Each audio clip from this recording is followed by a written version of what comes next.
Leyli gelim var, leyli gelim, koyu ettim meyli gelim. Özün güzel cemalın, şirin tatlı sözlerim hem. Leyli gelim var, leyli gelim, koyu ettim meyli gelim. Özün güzel cemalın, şirin tatlı sözlerim hem. Tepu aldım yedinden, seni işbar purgaş bedinin. Ayırmayım kalemimden, çünkü muhabbet güzel hemmede. Eğer menden yüz örsen, yar yar demezmen. Kadrimni bilsen navada, elbetliksen.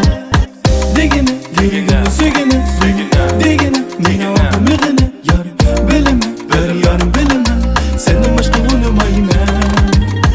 Gözlerim humalim, özengilaham yaraşkan. Yurtimiz havalı bugün, hemme sana karaşkan. Leyli gelim var, leyli gelim, koyu ettim meyli gelim. Özün güzel cemalın, şirin tatlı sözlerim hem. Leyli gelim var, leyli gelim, koyu ettim meyli gelim. Özün güzel cemalın, şirin tatlı sözlerim hem. Sen qaraysan, sen ya astidan qaraysan. Bir ko'rib his qildim, sen hech kimga o'xshamaysan. Men xohlayman, sening yonimda bo'lishingni xohlayman. Sening husningni hammaga damlayman. Bo'pti qo'yib o'tdim mayliga, men ko'raman kayniga. Mayli nima desam degina, maylim bilan kelgini yo'q. Asli o'shum xiyolim sen bilan qoldi.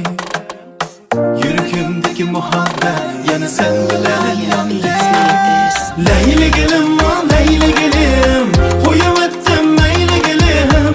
Özün güzel cemalın, şirin tatlı sözlerim hem. Leyli gelim var, leyli gelim, koyu ettim meyli gelim. Özün güzel cemalın, şirin tatlı sözlerim hem. Leyli gelim var, leyli gelim var, koyu ettim meyli gelim var. Leyli gelim var, koyu ettim meyli gelim var. Leyli, baxtlik sen dünyada hemmedin. Leyli gelim var, leyli gelim, koyu ettim meyli gelim. Özün güzel cemalın, şirin tatlı sözlerim hem. Leyli gelim var, leyli gelim, koyu ettim meyli gelim. Özün güzel cemalın,